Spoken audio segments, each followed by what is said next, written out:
then I gotta find Bobby. and Brandon's gonna find Bobby the photon. Is that the name we settled on? Was Is Bobby? it? I don't remember. Jack, thanks for remembering. If I think we that's called your it like actual Major memory. Tom. I think we called it Major Tom. But now I like Bobby the Photon. So if it was Major that's Tom, pretty good. it's now Bobby the Photon. It's gonna be Bobby now. It's definitely Bobby. I totally forgot about Bobby. the Photon. Oh yeah. That's crazy to think about, though. How many supernovae have just gone off Every now? single. I mean, second. let's see, what time is it? It is. Well, let's say we've been going for an hour. That's We've been going 3,600. for 51 minutes and 53, 4. I can't 5. do that math that quick, so that's why I said, let's just pretend. Okay. Let's pretend that we're at the hour mark. That is 3,600 supernovae. That's a lot of space explosions, guys. Space nukes. Yes, that's what they Times are. like a billion. Okay. I don't know. Do the math. While Brandon's looking up shit, you do the math. Figure out how many nuclear explosions supernova type 2 is. 42. Okay. Somewhere between 4. You heard it here first, everyone. 4 and 42. 4 and 42 is the answer. There's there's probably another number word like trillion or billion, but just a lot. Okay. Are you finding the photon yet, Brandon? Yeah, I found. Okay, so it's been 217 days since we sent off at 226. So I'm gonna say exactly that amount. Okay. So it's 217 days. Put the other rounds. There should be some intense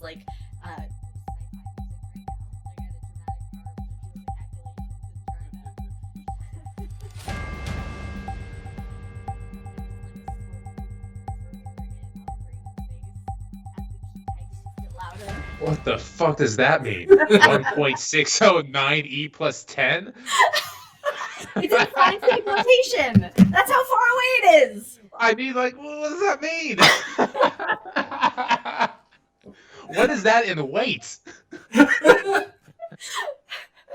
Quick, Mike, what's the scientific notation?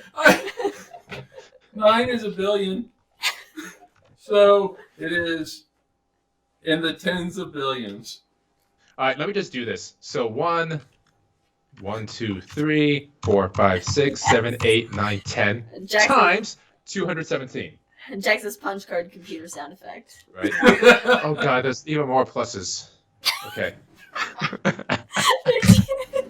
There's even more pluses. Brandon Riddle. 2020.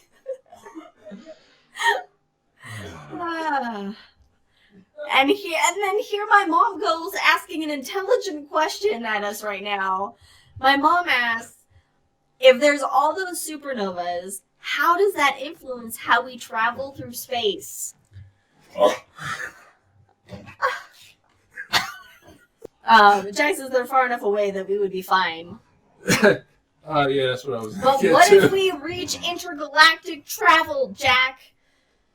We're still fine. Or interstellar, because... We're still fine. Okay. Space is big. Mom, space is big. Things are spread out real far. We're like basically nothing in the universe. Just to... Yeah. Yeah. So, but Yeah. No, Yeah. Doesn't affect us in any kind of way. It's fine. Okay.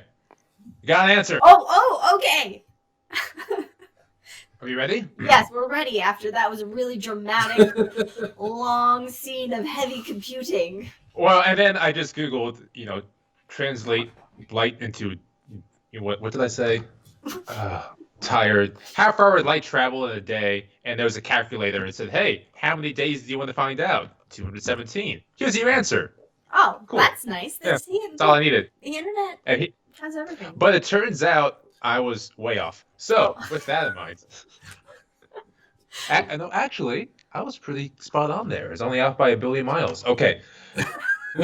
So, Bobby has traveled 492,571,833.93 miles. Oh my which god. is how many AU? What is that in light years? That's Oh, why go we. fuck yourself. That's why we use light years and parsecs and shit.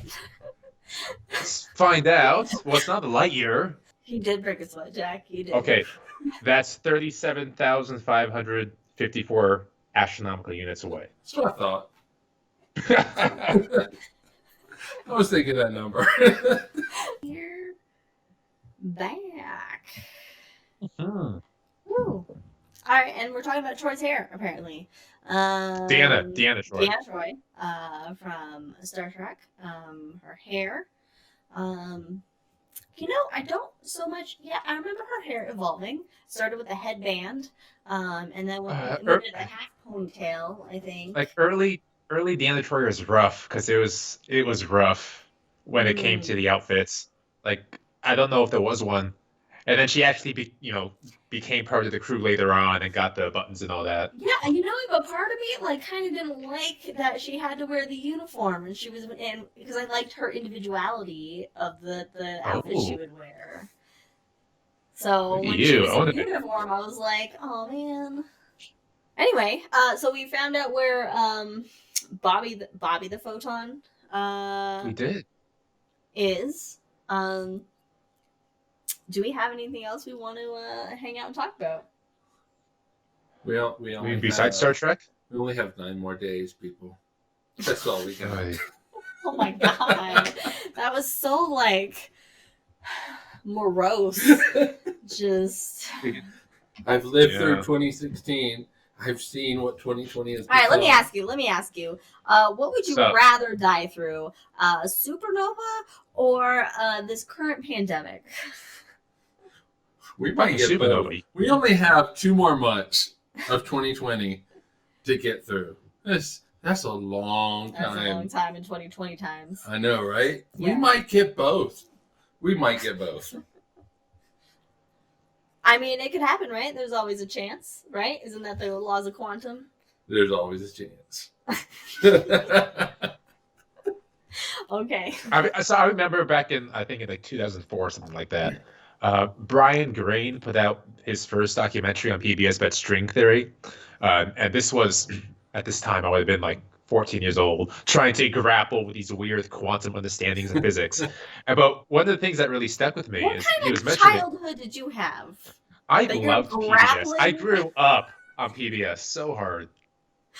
Okay. Anyway, it explains a lot. Continue. Thanks. And I just remember him talking about there is a chance over an infinite timeline that if you push against the wall, you would fall through it. Over a infinite timeline, there's a chance that occurs. It's called tunneling. Yep. And it's just so fucking weird. String theory's weird. Really Has that weird. been disproven yet? No, that's quantum physics. The whole tunneling thing came about because of one Mr. Edwin Schrodinger.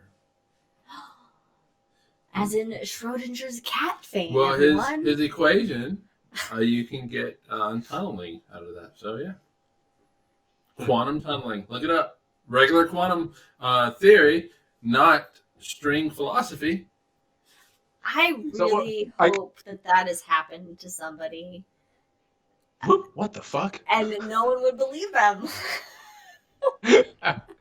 Well, next time you slip on the stairs or something, you'd be I'll like, just be like, I just tunneled through a stair! tunneling. Yeah. When I fell on my morning run the other morning, it's quantum tunneling. That's what happened. It was. Yeah. My feet quantum tunneled. Just. And. What? I'm doing lots of questions today. I got a question for Fancy Physics Man. Oh. What's speaking of tunneling and possibly going through walls, what's your craziest physics fact? What's the weirdest fucking thing? Oh, why would you put that on? Put you on the spot? Because we're not live. We're not one on of the us podcast that right would now. know any crazy physics facts. If somebody asked me that, I would say potentially, quantum tunneling falling through a wall deal. That's mine. 'Cause that's insane. I'd be like black holes. Just think about it real hard. Wait. Yeah, but I don't see I don't see black holes as strange in any kind of way. Tunneling, tunneling is very weird to me. Yeah. So and also, okay, the weirdest fact I guess is like when Liz and I are holding hands, like we are right now. Weird. Ew. We are literally, in the truest sense of the word, Oh yeah. not touching each other. Oh Yes. yeah, that's weird. That's cool. That's a cool weird. fact. That's So- weird. Yeah. And something. Not touching each other at all. No. Yeah, I think Cosmos does a great job of kind of showing that as well. I think it's a new Cosmos. Yeah, we never touch anything. No, you don't. Yeah, no. What you Wow, that just got perceive, bleak. what you perceive what you perceive as a touch is simply the electromagnetic forces pushing back at you on a very, very tiny scale. Ooh, that is some. And so Good you central talk right actually, and that is because the electron is slightly closer to us than the protons, and so our electrons are slightly closer to its protons. So those electrons are pushing off on each other. Now, I know we were just talking about this in the core of stars when the electrons collide and fuse, they create different elements.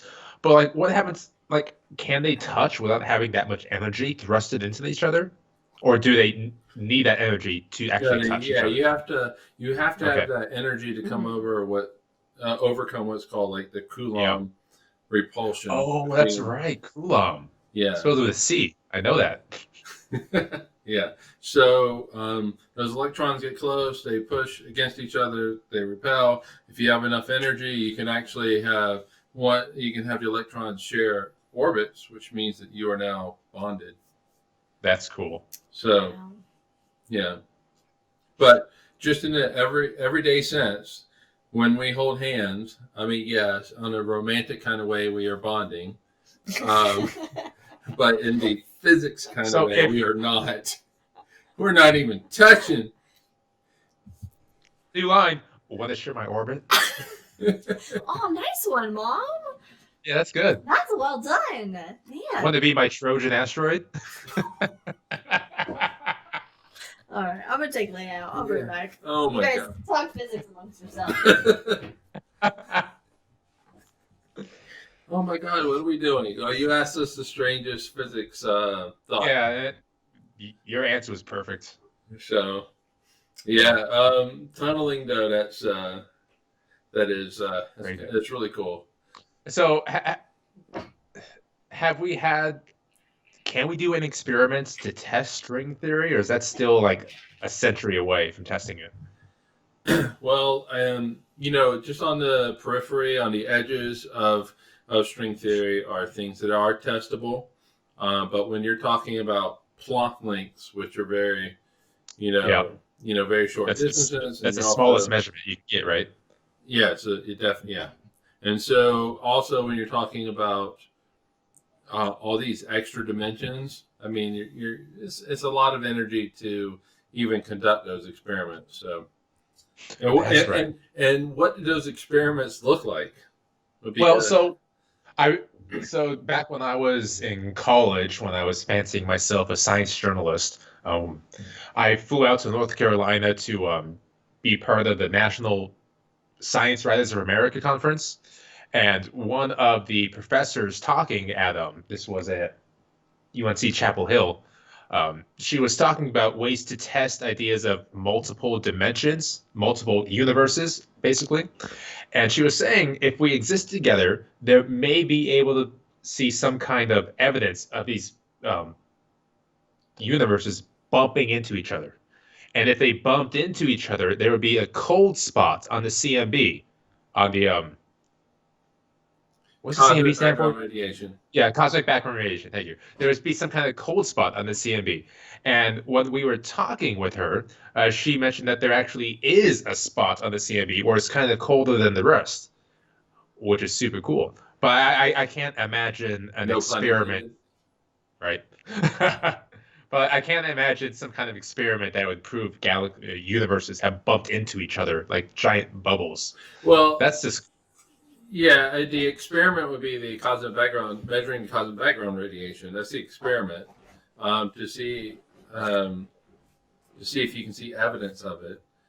But I want to say that they saw some cold spots within was it the Planck data? That's the cosmic background radiation. Yeah. or Makes whatever sense. the most recent one is. So, I think they did see some cold spots, which is a really cool ass Super thing cool. to think about. Is that there's another galaxy, these galactic Another universe. universe brains that are next to us, and we just kind of bump into each other. And going back Big into bang. that string theory, exactly.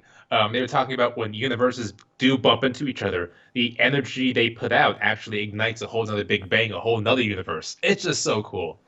Liz, we're talking about what happens if universes bump into each other and evidence that may show that. So welcome to the show. We've You departed said a talk lot. physics. You said talk physics. Like a whole nother episode. This is fun. Okay. When two other universes bump into each other, There should be some evidence in the cosmic microwave background (CMB) to show it, and we have There some is- cold there spots. is I cold want to spots. say that there was At least 10 years a ago. paper or something that the data seemed to imply that there were some cold spots. But you're talking, it's just 2 degrees over absolute zero.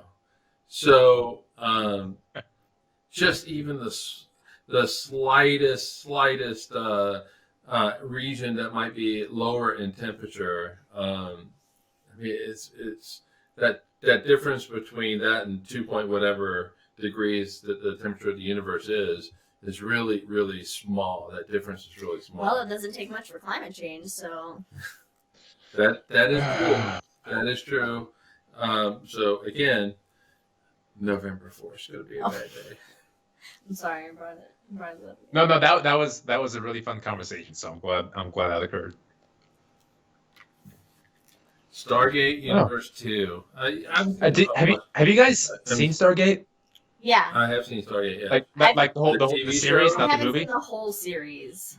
Okay. I've seen parts of the series. I was thinking about watching that the other day because I came across it like on Netflix or something. I don't know. And I was thinking about watching them. The movies and the series. Jack on Twitch says the model that they use in school with students is each universe is a slice of bread in a loaf, and if provided enough dimensional stress, will stick the slices together and trigger formation. Now, are they teaching the students that is like a theory? I assume. Well, obviously, what fucking students in like elementary time frame are learning about universes bumping into each other? I take that back. I did. Fourth grade science did. for me. Yeah. It was, That's Elementary why you're a school. fancy physics man. How do and they- dummies. How did they teach you in Arizona, Brandon? I got a good education, honestly. I'm still friends with most of my teachers on Facebook. Thank you very much. because he participated. I like. So I was the type of kid that would throw jokes around, and I would interrupt class, but the teachers knew I was a good kid and learning, so they allowed it to slide. Okay. Light All privilege. right. Middle school students are learning about universes bumping into each other and sticking like toast. Oh, it's That's middle so- schoolers. It's middle schoolers. God, what Our series did I future have? are in good hands because we're dumb and they're smart. Oh my gosh, middle school. I don't think I had any. I went to Catalina Island. Universe sex ed right there. Universe sex ed. Universal propagation. You can bump into each other, but they never penetrate each other. They don't touch. They don't touch. No. Nothing can touch. Thanks to Cologne. These are the topics. These are the topics that I can't think about for too long because my brain just starts to just implode in on It's itself so fucking cool. in like the most wonderful way. That is but- because we've had an hour and 18 minutes of drinks. Which is how many supernovae? Oh God! Hold on. Talk. Which Talk amongst This is yourselves. this is such a fun conversation. I almost wish this was the main podcast. 4,680 supernovas. Supernovae. And so 4,000 plus supernovae. Let's just say each of those have 4 planets. So that's going to be 12,000 planets. Maybe one of them had life on it. So we just genocided an entire civilization. Why did you have to bring the wonder and beauty of it to that level, Brandon? Because it's true. We just 18,720 planets were just destroyed. That's a genocide. That's extinction. And one of them was us. Well, we can do that. November That's fine. 3rd. Do us. We don't know what's going to happen. I have hope. I have hope. I don't have faith because. As Enterprise told us, you gotta have faith. Come on, Jack, back me up on that one. You'll know it. When you think about how many supernovae are occurring every second, and how many have occurred, just imagine that no one is harmed in the process. Nobody was harmed in making of these supernovae. Yeah. Let's say, for example, the civilization wiped out.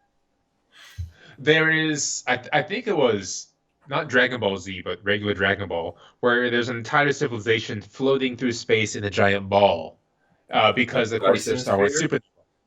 A what? A Dyson sphere? No, Dyson sphere goes around the sun, right? Or goes around the star, correct? Yeah, but you just said it goes around the star, right? No, so it was as if their sun had exploded and they're living in this now giant community. Which, if we're talking about books, Alistair Reynolds on the Steel Breeze does a great job about that. I think you already plugged that last episode. I did. I read that earlier this year, and it was great. Okay, so it's like a rogue part of a rogue colony, a rogue settlement. It was a rogue settlement. Rogue settlement in space. Yes. I don't know where I was going with that, but there could be a rogue settlement in space to escape the supernova. But like, how fast and how long of a lead time would they need? Obviously, 50 plus years going at light speed, and let's say they're going Voyager speed, and they can escape, the solar system, but it would still take them to reach 50 light years, like 72,000 years at least. Well, so they would need a lead time of 72,000 years before the supernova catches up to them and destroys everything on their settlement. Well, I'm assuming that if they have this technology to actually have a space settlement flying through space, that they've been able to figure out how stellar evolution worked and have had plenty of, millions, billions of years to fucking figure out this shit. And that's exactly what I'm saying. They had enough time to figure it out. To make the lead time. But they're not far enough along in their, evolutionary time scale to stop the star explosion. Oh, I'm sorry. That's because they elected Trump for 2 terms. And so it really stunted their technological and sociological advancement. All right. Okay. Yeah. Yeah. So they need 80,000 years to escape, which they would not get. Okay, so they all died. They all died. They're all dead. So we just killed like 3 civilizations in the last hour and 22 minutes. From talking about supernovae. It's our fault. That was our fault. We own it. Holy crap, that got dark. You brought it there. Inevitably, that's what's going to happen. Well, how many penguins just demolished? Inevitably, we're going to, it's going to be the heat death of the universe? Cold death? Which one is it now? What's the presiding theory? If it appears that we're going to expand forever, so the cold death. Cold death. So we're all going to die in a cold death of darkness anyway. I know. I feel like we came to some kind of vague conclusion whether it's going to be cold or heat. So is it the cold death? Cold. Yeah, we just came to that conclusion. It's going to be cold. Okay. I don't know if we is supposed to represent like scientists in this, or if it is just the 3 of us. I could not I could not determine which we were talking about. Well, I meant we as in you, because you're basing yourself off of the scientists. It feels like in the last 5 years they published some kind of paper that said it's going to be the heat death or the cold death. See, Personally, he was going with the scientist route on this. Yeah, well, I remember that it was because everything's expanding and accelerated expansion, that things get so spread out and all the stars are going to die, so you're not going to have enough mass together to then start forming planetary systems and stars anymore. Speaking of acceleration, we're going like way the fuck away. Wasn't there some kind of paper that showed we're not expanding as fast as we thought in 1998? Like the standard candles were closer, or that information, that data was off? Didn't that just come out this? I don't remember what came of that paper though. Yeah, but it. It was still they could explain that that the dark energy is either not there, or that it's not as pronounced, as it doesn't have the energy that doesn't make up the 80% of the universe. So yeah, but I would still. I love the idea of dark energy not actually existing. Like, I love dark energy. I want it to be there, but I love monumental shifts in physics more than anything. Well, I think if dark energy does not exist, we just kind of revert back to where we were prior to 1998. In that one single theory, and not. Wait. So if they do. Side note, as Mike thinks about that, if we do revert back to pre-1998, does that mean that the Nobel Prizes get stripped from Alex Filippenko, who we met and saved his children from a possibly burning building?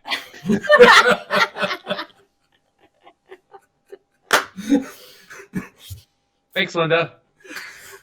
I mean, let's just Niels Bohr wins the Nobel Prize for having this basically solar system-esque view of electrons going around the nucleus of an atom.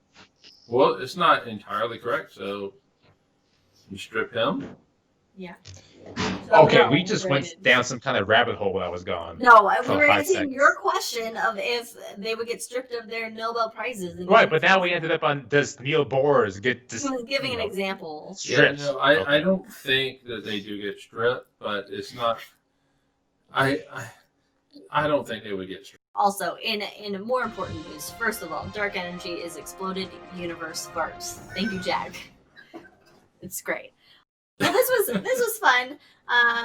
We got into some deep physics, some crazy fucking physics here, but that's what this is for. That's why we hang over. It's so we can get drunk and get deep into shit. This hangover was so much fun. It was great. Laconia, everyone, welcome.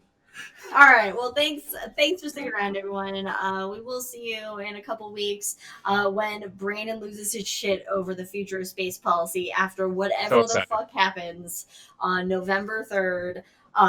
That's exciting. Go vote. Just go vote and just vote don't science. Let our democracy die. Long and prosper, y'all. Cheers. Stay safe. Stay safe. Stay healthy. Cheers. Bye.